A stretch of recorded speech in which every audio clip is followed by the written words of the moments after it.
La tempestad de nieve. Por Alexander Pushkin. A finales de 1811, en tiempos de grata memoria, vivía en su propiedad en Naradovo el bueno de Gavrila Gavrilovich R. Era famoso en toda la región por su hospitalidad y carácter afable. Los vecinos visitaban constantemente su casa, unos para comer, beber, o jugar al Boston a 5 kopecks con su esposa, y otros para ver a su hija, María Gavrilovna, una muchacha esbelta, pálida y de 17 años. Se la consideraba una novia rica y muchos la deseaban para sí o para sus hijos. María Gavrilovna se había educado en las novelas francesas y, por consiguiente, estaba enamorada. El elegido de su amor era un pobre alférez del ejército que se encontraba de permiso en su aldea. Sobra decir que el joven ardía en igual pasión y que los padres de su amada, al descubrir la mutua inclinación, prohibieron a la hija pensar siquiera en él, y en cuanto al propio joven, lo recibían peor que a un asesor retirado. Nuestros enamorados se carteaban y todos los días se veían a solas en un pinar o junto a una vieja capilla. Allí se juraban amor eterno, se lamentaban de su suerte y hacían todo género de proyectos. En sus cartas y conversaciones llegaron a la siguiente, y muy natural, conclusión. Si no podemos ni respirar el uno sin el otro y si la voluntad de los crueles padres entorpece nuestra dicha, ¿no podríamos prescindir de este obstáculo? Por supuesto que la feliz idea se le ocurrió primero al joven y agradó muchísimo a la imaginación romántica de María Gavrilovna. Llegó el invierno y puso término a sus citas, pero la correspondencia se hizo más viva. En cada carta Vladimir Nikolayevich suplicaba a su amada que confiara en él, que se casaran en secreto, se escondieran durante un tiempo y luego se postraran a los pies de sus padres, quienes, claro está, al fin se sentirían conmovidos ante la heroica constancia y la desdicha de los enamorados y les dirían sin falta: hijos, vengan a nuestros brazos. María Gavrilovna dudó largo tiempo. Se rechazaron muchos planes de fuga. Pero al final aceptó. El día señalado debían cenar y retirarse a sus habitaciones bajo la excusa de una jaqueca. Su doncella estaba en la conspiración. Las dos tenían que salir al jardín por la puerta trasera, tras el jardín llegar hasta un trineo listo para partir y dirigirse a 5 verstas de Naradovo, a la aldea de Sadrino, directamente a la iglesia, donde Vladimir las estaría esperando. En vísperas del día decisivo María Gavrilovna no durmió en toda la noche. Arregló sus cosas, recogió su ropa interior y los vestidos, escribió una larga carta a una señorita muy sentimental, amiga suya, y otra a sus padres. Se despedía de ellos en los términos más conmovedores, justificaba su acto por la invencible fuerza de la pasión, y acababa diciendo que el día en que se le permitiera arrojarse a los pies de sus amadísimos padres lo consideraría el momento más sublime de su vida. Tras sellar ambas cartas con una estampilla de tula, en la que aparecían 2 corazones llameantes con una inscripción al uso, justo antes del amanecer, se dejó caer sobre la cama y se quedó adormecida. Pero también entonces a cada instante la desvelaban imágenes pavorosas. Ora le parecía que en el momento en que se sentaba en el trineo para ir a casarse, su padre la detenía, la arrastraba por la nieve con torturante rapidez y la lanzaba a un oscuro subterráneo sin fondo y ella se precipitaba al vacío con un inenarrable pánico en el corazón. Ora veía a Vladimir caído sobre la hierba, pálido y ensangrentado. Y este, moribundo, le imploraba con gritos estridentes que se apresurara a casarse con él. Otras visiones horrendas e insensatas corrían una tras otra por su mente. Por fin se levantó, más pálida que de costumbre y con un llano fingido dolor de cabeza. Sus padres se apercibieron de su desasosiego. La delicada inquietud e incesantes preguntas de estos: ¿qué te pasa, Masa? Masa, ¿no estarás enferma? Le desgarraban el corazón. Ella se esforzaba por tranquilizarlos, por parecer alegre, pero no podía. Llegó la tarde. La idea de que era la última vez que pasaba el día entre su familia le oprimía el corazón. Estaba medio viva. Se despedía en secreto de todas las personas, de todos los objetos que la rodeaban. Sirvieron la cena. Su corazón se puso a latir con fuerza. Con voz temblorosa anunció que no le apetecía cenar y se despidió de sus padres. Estos la besaron y la bendijeron, como era su costumbre. Ella casi se echa a llorar. Al llegar a su cuarto se arrojó sobre el sillón y rompió en llanto. La doncella la convencía de que se calmara y recobrara el ánimo. Todo estaba listo. Dentro de media hora Masa debía dejar para siempre la casa paterna, su habitación, su callada vida de soltera. Afuera había nevasca. El viento ululaba, los postigos temblaban y daban golpes. Todo se le antojaba una amenaza y un mal presagio. Al poco en la casa todo cayó y se durmió. Masa se envolvió en un chal, se puso una capa abrigada, tomó su arqueta y salió al porche trasero. La sirvienta tras ella llevaba 2 actos. Salieron al jardín. La ventisca no amainaba. El viento soplaba de cara, como si se esforzara por detener a la joven fugitiva. A duras penas llegaron hasta el final del jardín. En el camino las esperaba el trineo. Los caballos, ateridos de frío, no paraban quietos. El cochero de Vladimir se movía ante las varas, reteniendo a los briosos animales. Ayudó a la señorita y a su doncella a acomodarse y a colocar los bultos y la arqueta, tomó las riendas, y los caballos echaron a volar. Tras encomendar a la señorita al cuidado del destino y al arte del cochero Terioshka, prestemos atención ahora a nuestro joven enamorado. Vladimir estuvo todo el día yendo de un lado a otro. Por la mañana fue a ver al sacerdote de Sadrino, consiguió persuadirlo, luego se fue a buscar padrinos entre los terratenientes del lugar. El primero a quien visitó, el corneta retirado Dravin, un hombre de 40 años, aceptó de buen grado. La aventura decía que le recordaba los viejos tiempos y las calaveradas de los húsares. Convenció a Vladimir de que se quedara a comer con él y le aseguró que con los otros dos testigos no habría problema. Y, en efecto, justo después de comer se presentaron el agrimensor Schmidt, con sus bigotes y sus espuelas, y un muchacho de unos 16 años, hijo del capitán jefe de la policía local, que hacía poco había ingresado en los Ulanos.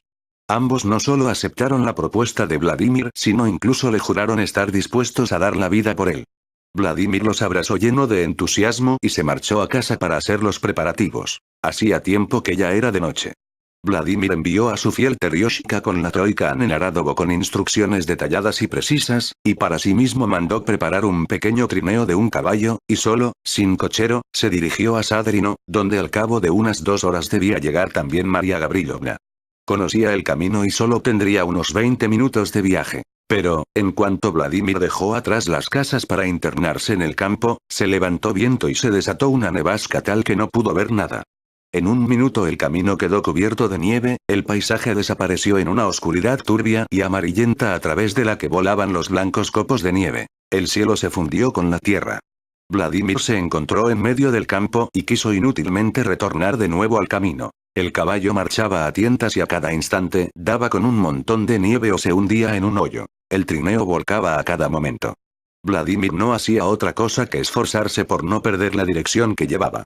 Pero le parecía que ya había pasado media hora y aún no había alcanzado el bosque de Sadrino. Pasaron otros 10 minutos y el bosque seguía sin aparecer. Vladimir marchaba por un llano surcado de profundos barrancos. La ventisca no amainaba, el cielo seguía cubierto. El caballo empezaba a agotarse, y el joven, a pesar de que a cada momento se hundía en la nieve hasta la cintura, estaba bañado en sudor. Al fin Vladimir se convenció de que no iba en la buena dirección. Se detuvo, se puso a pensar, intentando recordar, hacer conjeturas, y llegó a la conclusión de que debía doblar hacia la derecha. Torció a la derecha. Su caballo apenas avanzaba. Ya llevaba más de 1 hora de camino. Sadrino no debía estar lejos. Marchaba y el campo no tenía fin. Todo eran montones de nieve y barrancos. El trineo volcaba sin parar y él lo enderezaba una y otra vez. El tiempo pasaba. Vladimir comenzó a preocuparse de veras. Por fin algo oscuro asomó a un lado. Vladimir dio la vuelta hacia allá. Al acercarse vio un bosque. Gracias a Dios, pensó, ya estamos cerca. Siguió a lo largo del bosque con la esperanza de llegar enseguida a la senda conocida o de rodearlo. Sadrino se encontraba justo detrás. Encontró pronto la pista y se internó en la oscuridad de los árboles que el invierno había desnudado. Allí el viento no podía acampar por sus fueros, el camino estaba liso, el caballo se animó y Vladimir se sintió más tranquilo. Y sin embargo, seguía y Sadrino no aparecía por ninguna parte. El bosque no tenía fin. Vladimir comprobó con horror que se había internado en un bosque desconocido. La desesperación se apoderó de él. Fustigó el caballo, el pobre animal primero se lanzó al trote, pero pronto comenzó a aminorar la marcha y al cuarto de hora, a pesar de todos los esfuerzos del desdichado Vladimir, avanzó al paso. Poco a poco los árboles comenzaron a clarear y Vladimir salió del bosque. Sadrino no se veía. Debía de ser cerca de la medianoche. Las lágrimas saltaron de sus ojos, y marchó a la buena de Dios. El temporal se calmó, las nubes se alejaron, ante él se extendía una llanura cubierta de una alfombra blanca y ondulada. La noche era bastante clara. Vladimir vio no lejos una aldehuela de 4 o 5 casas y se dirigió hacia ella. Junto a la primera isba saltó del trineo, se acercó corriendo a la ventana y llamó. Al cabo de varios minutos se levantó el postigo de madera y un viejo asomó su blanca barba. ¿Qué quieres? ¿Está lejos Sadrino? Si está lejos Sadrino. Sí. ¿Sí? ¿Está lejos? No mucho. Habrá unas 10 verstas. Al oír la respuesta, Vladimir se agarró de los pelos y se quedó inmóvil, como un hombre al que hubieran condenado a muerte. ¿Y tú, de dónde eres? Prosiguió el viejo. Vladimir no estaba para preguntas. Oye, abuelo, le dijo al viejo. ¿No podrías conseguirme unos caballos hasta Sadrino? ¿Nosotros, caballos? Dijo el viejo. ¿Podrías al menos conseguirme un guía? Le pagaré lo que pida. Espera, dijo el viejo soltando el postigo. Te mandaré a mi hijo. Él te acompañará. Vladimir se quedó esperando. No pasó un minuto que llamó de nuevo a la ventana. El postigo se levantó y apareció la barba. ¿Qué quieres? ¿Qué hay de tu hijo? Ahora sale. ¿No te habrás helado? Entra a calentarte. Te lo agradezco. Manda cuanto antes a tu hijo. Las puertas chirriaron. Salió un muchacho con un perro que echó a andar por delante, unas veces indicando el camino, otras buscándolo entre los montones de nieve que lo habían cubierto. ¿Qué hora es? Le preguntó Vladimir. Pronto ha de amanecer, respondió el joven mujik, y Vladimir ya no dijo ni una sola palabra más. Cantaban los gallos y había amanecido cuando lograron llegar a Sadrino. La iglesia estaba cerrada. Vladimir pagó al guía y se dirigió a casa del sacerdote. Ante la casa no estaba su troika. ¿Qué noticia le aguardaba? Pero volvamos a los buenos señores de Nenaradovo y veamos qué ocurría allí. Pues nada, los viejos se levantaron y fueron al salón. Gavrila Gavrilovich, con su gorro de dormir y chaquetón de paño, y Praskovia Petrovna, con su bata guateada. Sirvieron el samovar, y Gavrila Gavrilovich mandó a la muchacha que se fuera a enterar de cómo se encontraba de salud María Gavrilovna y si había descansado bien. La muchacha regresó e informó a los señores que la señorita había dormido mal, pero que ahora decía que se encontraba mejor y que al rato vendría al salón. Y, en efecto, la puerta se abrió y María Gavrilovna se acercó a saludar a su padre y a su madre. ¿Qué tal tu cabeza, Masa? Preguntó Gavrila Gavrilovich. Mejor, papá, respondió Masa. Seguro que ayer te atufaste, dijo Praskovia Petrovna. Puede ser, mamá, contestó Masa. El día pasó felizmente, pero por la noche Masa se encontró muy mal. Mandaron a buscar al médico en la ciudad. Este llegó al anochecer y encontró a la enferma delirando. Se le declararon unas fuertes calenturas, y la pobre enferma estuvo durante 2 semanas al borde de la muerte. Nadie en la casa sabía del intento de fuga. Las cartas que escribió la víspera fueron quemadas. Su doncella, temiendo la ira de los señores, no dijo nada a nadie. El sacerdote, el corneta retirado, el agrimensor de bigotes y el pequeño Ulano fueron discretos, y no en vano. Terioshka el cochero nunca decía nada de más, ni siquiera cuando estaba bebido. De modo que la media docena larga de conjurados guardaron bien el secreto. Pero la propia María Gavrilovna, que deliraba sin parar, lo ponía al descubierto. Sin embargo, sus palabras eran tan confusas que la madre, que no se apartaba de su lado, solo pudo deducir de ellas que su hija estaba locamente enamorada de Vladimir Nikolayevich y que, probablemente, el amor era la causa de su dolencia. La mujer consultó con su marido, con algunos vecinos, y, finalmente, todos llegaron a la unánime conclusión de que, al parecer, aquel era el signo de María Gavrilovna, que contra el destino todo es inútil, que la pobreza no es pecado, que no se vive con el dinero sino con el compañero, y así sucesivamente. Los proverbios morales son asombrosamente útiles en los casos en que, por mucho que lo intentemos, no se nos ocurre nada para justificarnos. Entretanto, la señorita empezó a reponerse. A Vladimir hacía mucho tiempo que no se le veía en casa de Gavrila Gavrilovich. El joven estaba escarmentado por los recibimientos de rigor. Decidieron mandar a buscarlo y anunciarle la inesperada y feliz decisión, el consentimiento para la boda. Pero cuál no sería el asombro de los señores de Nenaradovo cuando, en respuesta a la invitación, recibieron de él una carta más propia de un loco. En ella les informaba que jamás volvería a poner los pies en aquella casa, y les rogaba que se olvidaran de él, pues para un hombre tan desdichado como él no quedaba más esperanza que la muerte. Al cabo de unos días se enteraron de que Vladimir se había incorporado al ejército. Esto sucedía en 1812. Durante largo tiempo nadie se atrevió a informar del hecho a la convaleciente Masa. Esta nunca mencionaba a Vladimir.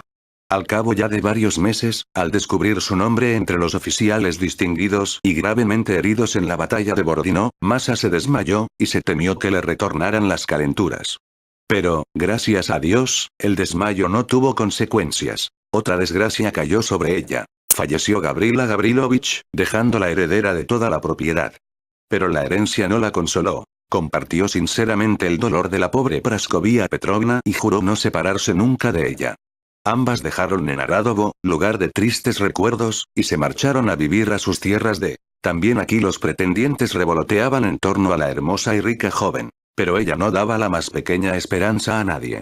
A veces su madre insistía en que debía elegir al compañero de su vida, pero María Gavrilovna negaba con la cabeza y se quedaba pensativa. Vladimir ya no existía. Había muerto en Moscú, en vísperas de la entrada de los franceses. Su recuerdo era sagrado para Masha. Al menos la joven guardaba todo lo que pudiera recordarle. Los libros que un día él había leído, sus dibujos, las partituras y los versos que él había copiado para ella. Los vecinos, enterados de todo, se asombraban de su constancia y esperaban con curiosidad al héroe que debería, al fin, acabar venciendo la desdichada fidelidad de la virginal Artemisa. Entretanto la guerra había acabado gloriosamente. Nuestros regimientos retornaban de allende las fronteras. El pueblo salía corriendo a su encuentro.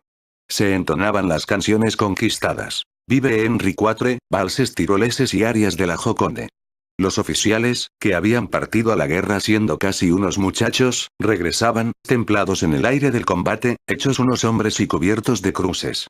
Los soldados, en sus alegres charlas, entremezclaban a cada momento palabras alemanas y francesas. ¡Qué tiempo inolvidable! Días de gloria y de entusiasmo. Con qué fuerza latía el corazón ruso ante la palabra patria. Qué dulces las lágrimas en los encuentros. Con qué unanimidad se fundía en nosotros el sentimiento del orgullo nacional con el amor al soberano. Y para él, qué momento sublime. Las mujeres rusas no tuvieron rival en aquel tiempo. Su habitual frialdad desapareció. Su entusiasmo era auténticamente embriagador cuando al recibir a los vencedores gritaban, ¡hurra! Y al aire sus cofias lanzaban. ¿Qué oficial de aquel entonces no reconoce que debe a la mujer rusa la condecoración más noble y preciosa? En aquel tiempo esplendoroso María Gavrilovna vivía con su madre en la provincia de... Y no podía ver cómo las dos capitales celebraban el regreso de las tropas. Pero en los distritos y en los pueblos el entusiasmo general era tal vez aún mayor. La aparición de un oficial por aquellos lugares era para este un auténtico paseo triunfal, y el enamorado vestido de frac lo pasaba mal a su lado. Ya hemos dicho que, a pesar de su frialdad, María Gavrilovna seguía como antes rodeada de pretendientes. Pero todos debieron ceder su lugar cuando en el castillo de la doncella apareció el coronel de húsares Burmin, herido, con una cruz de San Jorge en el ojal y de una interesante palidez, como decían las damiselas del lugar. Tenía alrededor de 26 años. Había venido de permiso a su propiedad, vecina a la aldea de María Gavrilovna. María Gavrilovna le prestaba un interés particular. Ante él su acostumbrado semblante pensativo se animaba. No se podría decir que coqueteara con él, pero el poeta, ante el modo de comportarse de la joven, hubiera dicho, «Se amor non è, che dunque». Burmin era realmente un joven muy agradable. Poseía justamente esa inteligencia que gusta a las mujeres. El saber del decoro y de la observación, carente de toda pretensión y dotado de una despreocupada ironía. Su actitud hacia María Gavrilovna era sencilla y libre. Pero, cualquier cosa que dijera o hiciera ella, el alma y la mirada del joven no dejaban de seguirla. Parecía de un carácter callado y discreto, y si bien los rumores aseguraban que en su tiempo fue un terrible calavera, ello no empañaba su imagen ante María Gavrilovna, y que, como todas las jóvenes en general, perdonaba de buen grado las travesuras que evidenciaban valentía y carácter encendido. Pero sobre todo, más que su delicadeza y agradable conversación, más que la interesante palidez, más que el brazo vendado, lo que alimentaba sobremanera su curiosidad e imaginación era el silencio del joven húsar. María Gavrilovna no podía ignorar que ella le gustaba mucho. Probablemente, también él, con su inteligencia y saber, ya podía haber notado que ella le distinguía. ¿A qué se debía entonces que ella no lo hubiera visto postrado a sus pies ni oído su declaración de amor? ¿Qué lo retenía? La timidez, inseparable de todo verdadero amor, el orgullo, o la coquetería de un astuto conquistador. Era para ella un enigma. Tras meditarlo bien, llegó a la conclusión de que la única razón para tal comportamiento era la timidez. Se propuso animarlo mostrando hacia él mayor interés y, según las circunstancias, ternura incluso. Se preparaba para el desenlace más inesperado y aguardaba con impaciencia el momento de la romántica declaración de amor, pues el secreto, sea este el que fuere, es siempre un peso difícil de llevar para el corazón de una mujer. Sus movimientos estratégicos lograron el éxito deseado. Al menos Burmín se sumió en un estado de ensimismamiento tal y sus ojos negros se detenían en María Gavrilovna con tanto fuego, que el momento decisivo parecía próximo. Los vecinos ya hablaban de la boda como de una cosa hecha, y la buena Praskovia Petrovna se mostraba contenta de que, por fin, su hija hubiera encontrado un novio digno de ella. Un día la anciana se hallaba sola en el salón haciendo un solitario, cuando Burmín entró en la habitación y al punto preguntó por María Gavrilovna. «Está en el jardín», dijo la anciana. «Vaya a verla, que yo lo esperaré aquí». Burmín salió, y la anciana se santiguó y se dijo: «Ojalá hoy se decida todo». Burmín encontró a María Gavrilovna junto al estanque, bajo un sauce, con un libro en las manos y vestida de blanco, como una verdadera heroína de novela. Tras las primeras preguntas María Gavrilovna dejó adrede de sostener la conversación, ahondando de este modo el embarazo mutuo y del cual tal vez solo se podría salir con una repentina y decisiva declaración de amor.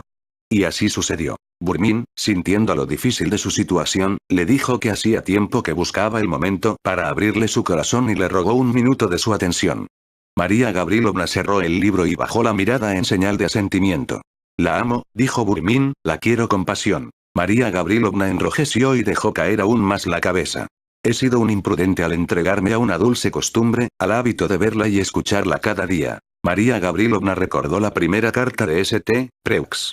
«Ahora ya es tarde para luchar contra mi destino. El recuerdo de usted, su imagen querida e incomparable, será a partir de ahora un tormento y una dicha para mi existencia. Pero aún me queda un duro deber, descubrirle un horrible secreto y levantar así entre nosotros un insalvable abismo».